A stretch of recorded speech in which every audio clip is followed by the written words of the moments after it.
কলে জল নেওয়াকে কেন্দ্র করে সামান্য বচসা এবং তারপর তাই চেহারা নিল মারাত্মক।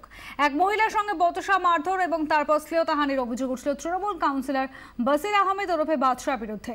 ঘটনাটি ঘটেছে বর্ধমানের ২৭ নম্বর ওয়ার্ডের বাবুরবাগে। জখম মহিলাকে ইতিমধ্যে বর্ধমান মেডিকেল কলেজ হাসপাতালে ভর্তি করা হয়েছে। অরূপলা আমাদের প্রতিনিধি রয়েছেন আমার সঙ্গে টেলিফোন লাইন। অরূপ, ইতিমধ্যে জখম যিনি মহিলা তাকে হাসপাতালে ভর্তি করা হয়েছে। সামান্য কলে জল নেওয়ার বচসা এবং তার জেরে এই অবস্থা, পুলিশে কোনো অভিযোগ দায়ের করা হয়েছে? পুলিশে কাল রাত্রি অভিযোগ দায়ের করেছেন মহিলা বা মহিলার পরিবারের পক্ষ থেকে। এবং এই বাদশা অর্থাৎ বসিরউদ্দিন আহমেদ ওরফে বাদশার বিরুদ্ধে কিন্তু একাধিকবার বিভিন্ন সময়ে এরকম অভিযোগ এরকম ঘটনা ঘটেছে এবং তাকে সেই কারণে দল থেকে বহিষ্কার করা হয়েছিল। গত বছরের প্রায় আমরা দেখেছিলাম যে বর্তমানে রাজ কলেজের অধ্যক্ষ তারকেশ্বর মন্ডলকে তিনি চর মেরেছিলেন।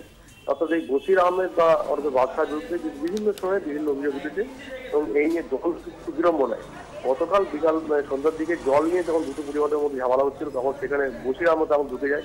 বসির আহমেদের সঙ্গে তখন ওই মহিলা প্রথম পছন্দ হয়, তারপর ওই মহিলাকে মারধর এবং তার সঙ্গে পাওয়ার লড রাখিনি মারধর করে এমনটাই অভিযোগ এই পরিবারের পক্ষ থেকে। এবং বসির আহমেদ নিজে তার জামা কাপড় ছিঁড়ে দেয়। সব নিয়ে বলা যেতে পারে যে বসির আহমেদ এবং বিতর্ক যেন একেবারে একে অপরের পরিপূরক। এবং এরপরই বর্ধমান থানায় মহিলা পরিবারের পক্ষ থেকে অভিযোগ দায়ের করা হয়। বর্ধমান থানায় ইতিমধ্যে মারধর এবং শ্লীলতাহানির অভিযোগ দায়ের করেছে বসির আহমেদের বিরুদ্ধে। ধন্যবাদ অরূপ। রাতে কলকাতায় ফের দুর্ঘটনা। নিকো পার্কের কাছে নিয়ন্ত্রণ হারিয়ে উল্টে গেল গাড়ি। দ্রুত গতিতে আসা একটি হুন্ডাই গাড়ি পাল্টে গিয়ে ডিভাইডারের উপর উঠে যায়। গাড়ির চালক সামান্য জখম হয়েছেন, তাকে আটক করেছে দক্ষিণ বিধাননগর থানা পুলিশ। গাড়িটি বাজেয়াপ্ত করা হয়েছে।